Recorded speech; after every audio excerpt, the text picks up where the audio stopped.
আসসালামু আলাইকুম বন্ধুরা, আপনাদেরকে পুরোনো দিনের কিছু জিনিস দেখাবো।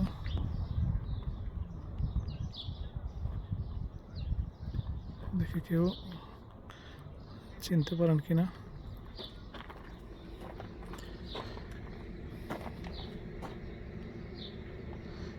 এটা দিয়ে পানি খাইতো বড় বড় আমিরেরা, আর এটাতে স্ত্রী ছিলেন।